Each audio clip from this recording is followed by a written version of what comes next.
Hey everybody, it's me, Daniel Hutchins, and today we're doing an article again from our friend Screen Rant.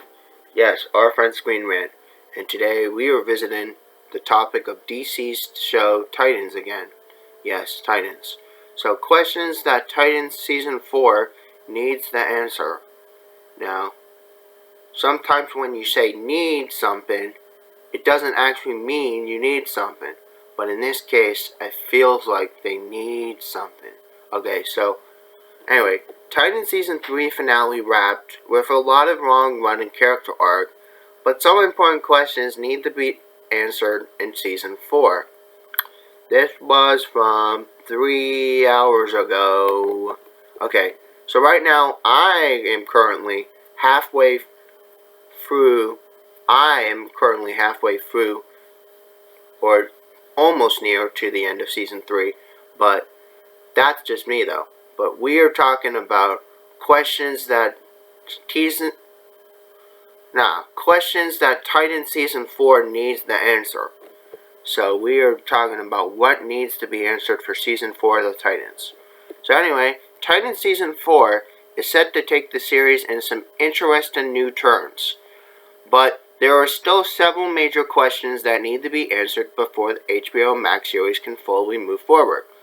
Now, Titan Season 3 had featured the culmination of several of the show's longest-running arcs, Dick Grayson's journey to find his inner Nightwing and learn how to finally be a good team leader, Jason Todd's fears and insecurities slowly manifesting from Red Hood, Starfire's search for identity in Season 1, coming full circle with her realization of her sister Blackfire, is the real victim of their complicated family drama.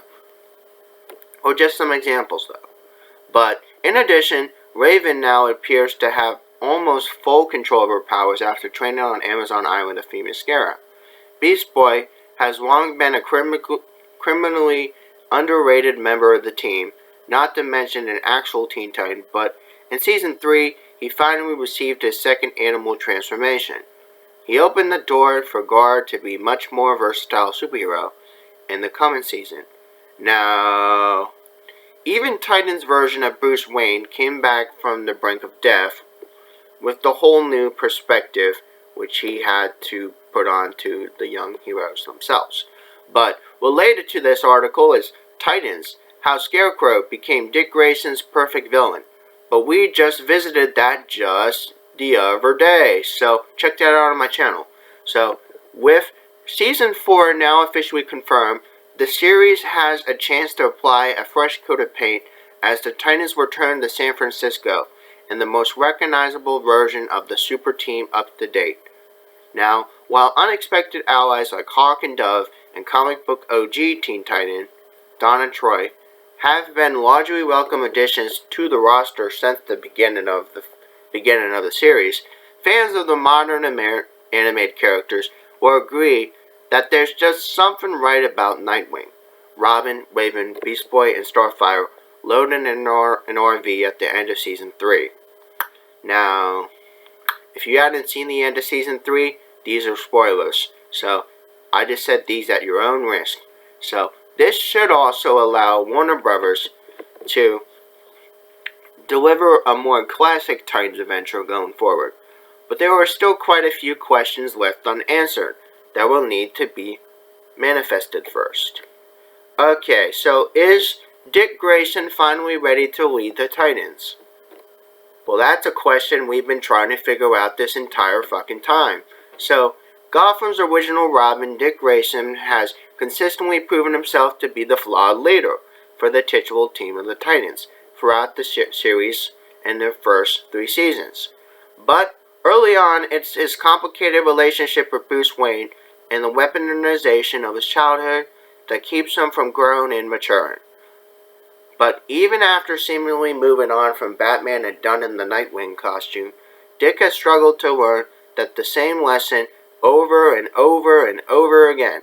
He is constantly leaving the other Titans in the dark and runs off on his own so many times that it's fair to say, why did he even start a team in the first place?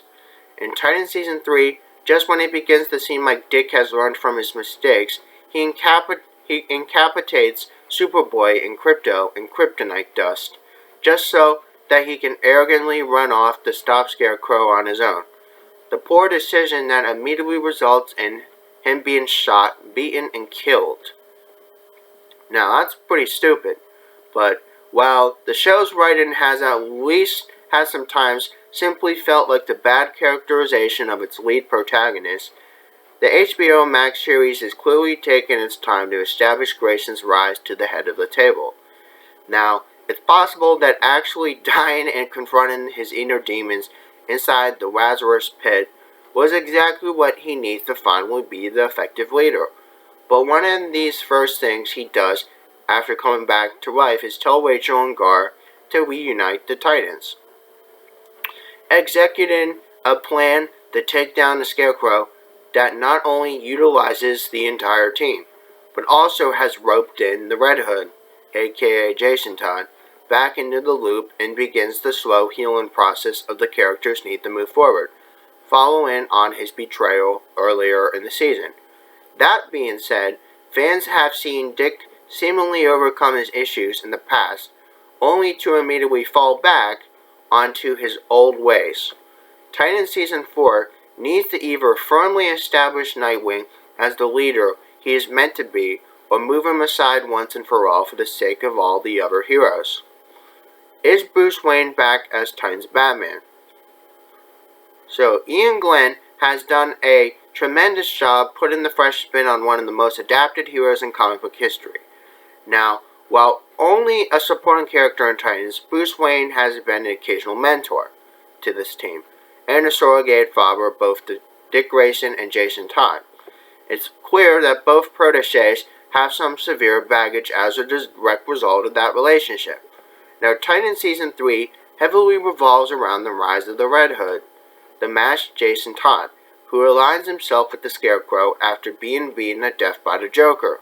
Now, unaware that the Lazarus Pit has been used to bring Jason back to life, Bruce snaps and finally breaks his all-important rule, brutally murdering the Joker for revenge. Now, related to this article, Titans sets up the classic member to finally join in Season 4. But we're not talking about that, we're talking about someone else. So, Wayne goes largely unseen for the remainder of the season, leaving Gotham in the hands of Dick and the Titans. But during his time, Scarecrow is able to utilize his relationship with Red Hood to infiltrate Wayne Manor, setting up the mansion and the Batcave as his personal base of operations. Now, the brooding billionaire isn't seen again till Donna Troy shows up at the very last minute to save Batman from committing suicide. Now, Wayne finally returns home in Titans Season 3 finale, witnessing the damage done to Gotham during his time away. And in addition to smoothing things over with both former Robins, it certainly appears as though Mr. Wayne has a newly refreshed perspective. However, it remains to be seen whether or not he's ready to suit up as Batman again. Can Barbara Gordon find Oracle? And exactly what is it? Well, if you don't know who fucking Oracle is, you're fucking living under a rock. Because Oracle is Barbara Gordon's assholes. Just saying. If you don't know Oracle is Barbara Gordon, then you really are fucking stupid. But okay, so Titans Season 3 was a whirlwind of a time for Barbara Gordon. Relatively short span of the time a Gotham City Police Department Commissioner has to deal with several high-profile killings. Now, Batman disappearing is one thing, but the rise of Red Hood, Scarecrow taking over the city, and widespread corruption inside Gotham City Police Department that ultimately finds her in handcuffs. Now, by the end of the season, most of these problems are resolved as Barbara and V retake Gotham City Police Department headquarters while the Titans put an end to Scarecrow's plot. While the Titans presumably return to San Francisco for Season 4, it is possible that fans may not see much of Barbara going forward. But the show did make a point to tease her as her continued work as herself as Oracle in the final moments of the finale. This is not the first time Titans has brought up this unique version of her as Oracle, which largely remains the mystery within the Titanverse. So it will be interesting to see if and how that plays out going forward. Has Titans seen the last of Donna Troy Wonder Girl? Well, okay, alright. So Titans introduced the whole cast of Dick Grayson's original contemporaries in Season 1, including Hawk and Dove, Wonder Girl, and Aqualad, via flashbacks. Now, as it means to ground the character's backstory while providing the younger generation up-and-coming Titans with a few much-needed adult role models, Season 3 continues the process of slowly phasing out the old guard, and as the finale ends with Donna Troy remaining behind while the rest of the group returns to San Francisco, Donna is on her way to Europe to visit Dove, and she has a message from Hawk to relay from beyond the grave. But there are a number of options of her character, of course, that Titans teases Donna joining up with Argus at some point, which could set up the standalone series for her character. But we don't know if that's going to happen or not. But whatever her future holds, it is unfortunately likely that Wonder Girl will only be a reoccurring guest on the show going forward. Roy Harper sends his regards, and what is the future Argus in the Titanverse? Okay, speaking of Argus, the shadowy superhuman arm of the U.S. government made its presence during the Titan Season 3 finale, with V revealing herself as an active member all along. This organization moved into Gotham City, pursuing intel that Ra's al Ghul had returned to establish the Lazarus Pit in the area, as part of a much bigger, as of yet, undisclosed location and plan. Because, interestingly though, it was very specifically mentioned that Roy Harper, the protege of Green Arrow, who later became a full-fledged member of the Justice League as Red Arrow, is a member of Argus, with V making sure to let Barbara Gordon know that he sends his regards. Now hopefully this is the thread that Titans pulls in on Season 4 and beyond. Now although it's entirely possible HBO Max is planning a spin-off series based on this organization, potentially similar to that of Agents of S.H.I.E.L.D. Alright, so latest article, Titans, What Raven Does to Scarecrow in Season 3's finale. But we're not talking about that, we're talking about someone else.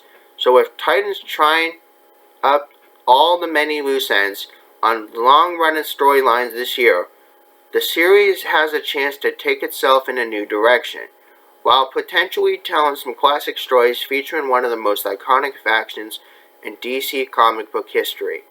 With that being said, hopefully Titans Season 4 also looks back long enough to address some of the more important questions they had left unanswered in Gotham City and beyond. Okay guys, that was just a little bit of some clearing up for you about the questions that Titans Season 4 has to answer. So if you guys like this content, please hit that thumbs up button. Let me know what your thoughts are and have an awesome day. Bye.